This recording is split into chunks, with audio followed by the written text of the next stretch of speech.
Hi everybody. I know I'm kind of sitting at a weird angle. I'm sitting on my floor right now because my phone is charging as I'm recording this and the charger is obviously plugged into the wall, and so yeah, I am sitting up by the wall. But I just wanted to share a really interesting experience I had with you guys. First of all, last night my mom and we went to our local symphony hall where they were having a screening of The Phantom of the Opera, the silent film with Lon Chaney, and it was accompanied by live pipe organ music, and it was absolutely incredible.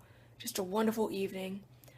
And seeing it, it reminded me how much I loved the story of Phantom and of Erik the Phantom, and how, as much as I love the book by Gaston Leroux and a lot of the film versions and the Andrew Lloyd Webber musical, none of them have really done justice to what I think the historical Erik was like. And yes, I believe that he lived as Leroux claimed, or at the very least that there was a historical person who inspired Leroux to create the character of Erik. If Gaston Leroux didn't write things word for word as they historically happened, there was at least a historical basis for the people and events that he wrote about.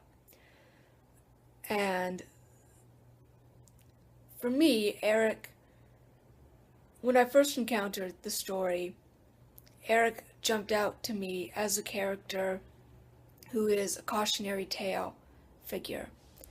He was an innocent child, born innocent as we all are, but he was born into a world that was set up that it would never understand him. That's why I don't think it's fair to compare him to the devil, because the devil, the Christian mythos or the story of the devil is he was once a bright angel and he reached for too much and was cast out of heaven because of that. And Erik just wanted love and wanted basic human decency. And so to compare him to the devil seems to be saying, well, he was reaching too much for that. He was reaching too much to be asked to be treated like other people and to be loved like others, just because he went about doing so in misguided ways. So I think comparing Erik to the devil and Faust is completely unfair and just not a good comparison. And so, long story short, I think Erik's gotten a raw deal over the years and over the interpretations. Even if an actor goes into the character being sympathetic and empathetic towards him, the story always seems to be written to portray Erik as an antagonist or an anti-hero. And so seeing the silent film last night and Lon Chaney's wonderful performance, I mean,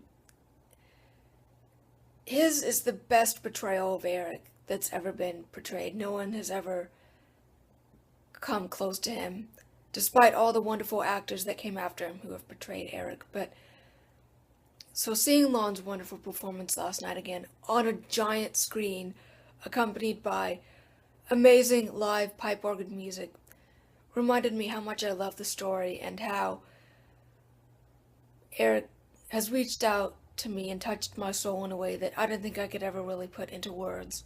So I'm not going to right now because that would take a whole essay. And so seeing Lon Chaney as Erik last night reminded me of how much I love the story. And it made me really think I need to share the story of Erik as it hasn't been told before. For those of you who don't know, I started doing so years ago, working on a novelization of my thoughts on Erik and then a play version, and I never finished either of them. I mean, I finished the novel, but I never edited it, and just, life got in the way, other projects came up, etc., etc. And I really wanted to see if I meant to do that, if this is one of the callings I'm meant to do in life.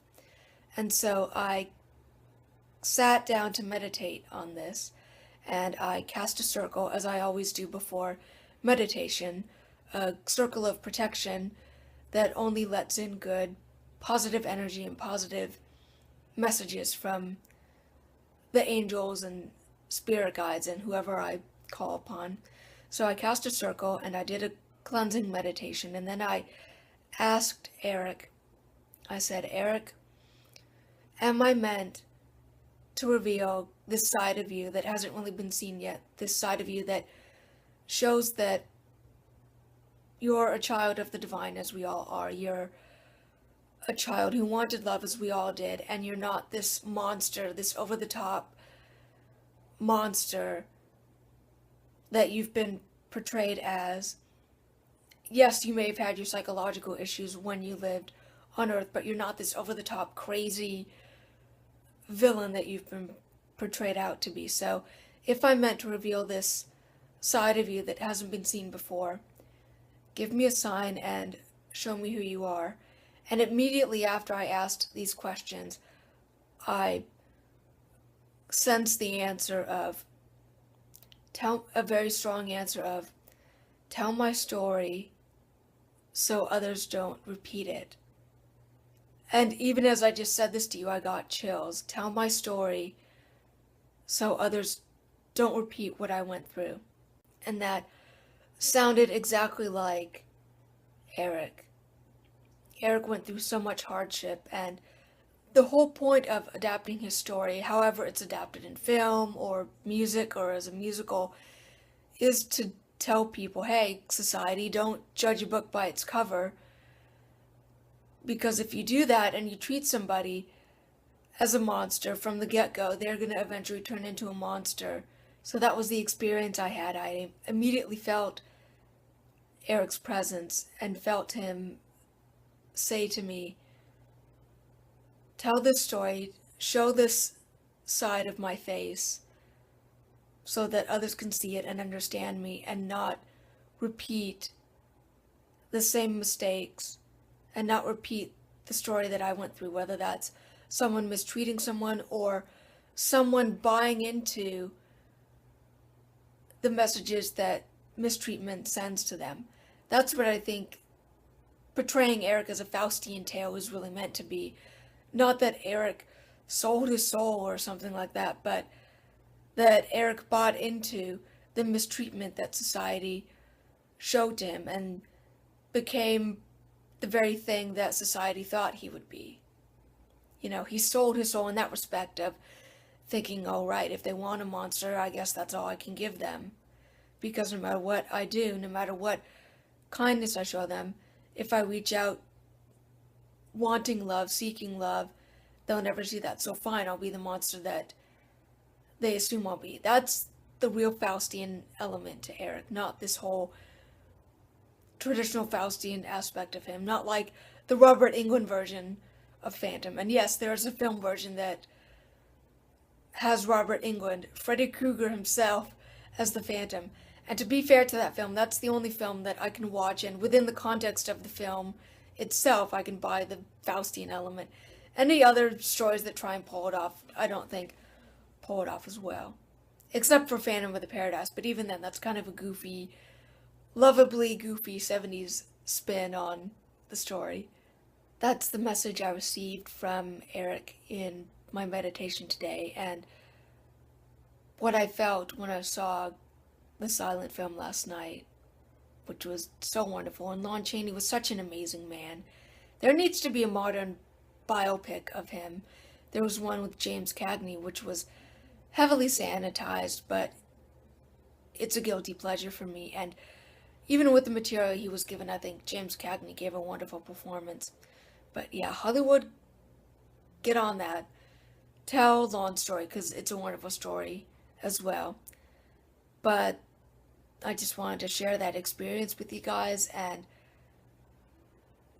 I guess I will be sharing Erik's story with the world. I want to be, and I suppose this is the start of it. So I look forward to going on that journey, and I hope that you come along with me. And thank you for watching, and blessed be.